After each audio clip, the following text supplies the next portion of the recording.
Hello बच्चों, आज हमारा क्वेश्चन है क्लासिफिकेशन ऑफ एंगल्स।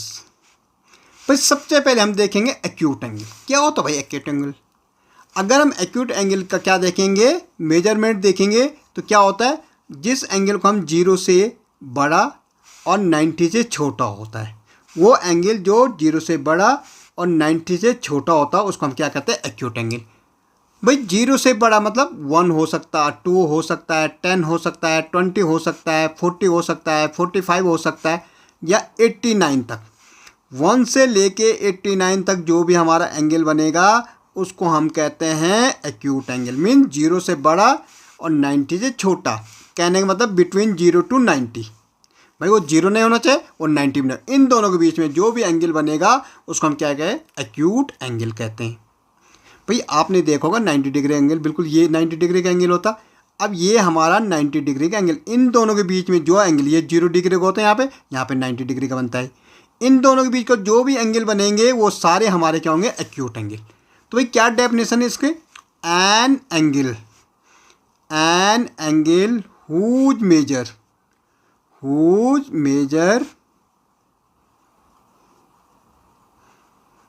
इज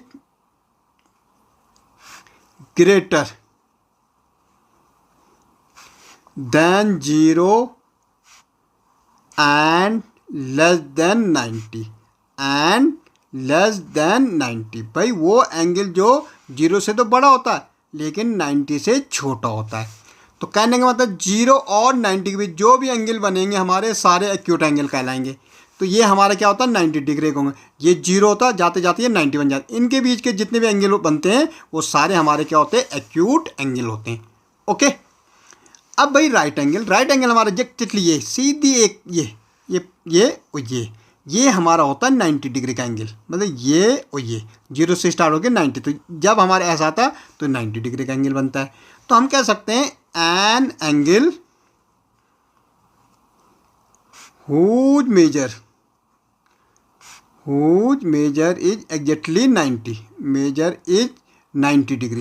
भाई जो एग्जैक्टली 90 डिग्री का एंगल होगा उसको हम क्या कहते हैं, राइट एंगल कहते हैं। ओके, वो 90 डिग्री कौन सा, वो सीधा ऐसा होता है, इसको हम क्या है, राइट एंगल कहते हैं। इसके बाद बेटा ऑब्ट्यूस एंगल।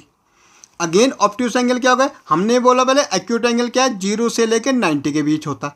फिर हमने बोला राइट एंगल क्या होता है, 90 डिग्री का होता है।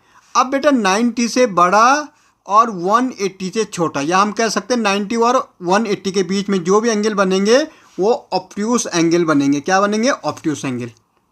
बस 0 से लेकर 90 के बीच एक्यूट एंगल, ठीक है, 0 से 90 के बीच acute angle, exactly 90 right angle, और 90 से बड़ा 180 से छोटा ऑब्ट्यूस एंगल। भाई an angle major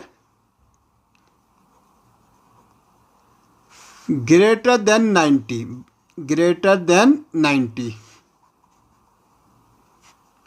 and less than 180 and less than 180 degree. भाई 90 से तो बड़ा होना चाहिए, 180 से छोटा होना चाहिए, उसको हम कह जाते हैं ऑब्ट्यूस एंगल। अब देखो बेटा, हमारा ये स्ट्रेट लाइन कितने की होती है, 180 की होती। अब ये अगर हम बीच में लाइन खींचें तो 90 इधर बनता है, 90 इधर बनता है। तो ये कह रहा है ग्रेटर देन 90 से बड़ा ये वाला है और 180 से छोटा। ये जो हमारा होता है ये 90 का होता है, तो 90 से बड़ा और 180 से छोटा, उसको हम क्या कहते हैं, ऑब्ट्यूस एंगल कहते हैं। ओके, इसके बाद आता स्ट्रेट एंगल। स्ट्रेट एंगल एक सीधी लाइन होती है भाई 180 डिग्री की, ठीक है। N angle major 180 degree. भाई जो एक सीधी लाइन होगी कभी भी वो हमारी कितनी की होती है, 180 डिग्री की होती है। उसको हम क्या कहते हैं, उसको हम कहते हैं स्ट्रेट एंगल। ओके भाई, ये रिफ्लेक्स एंगल क्या होता है, अब हमारा आ गया रिफ्लेक्स एंगल। भाई ये देखो इसकी definition, an angle whose measure is greater than, भाई greater than 180, ये 180 से तो बड़ा होता है, and less than 360 and less than 360। भाई 180 से तो बड़ा है लेकिन 360 से क्या होता है, छोटा होता है।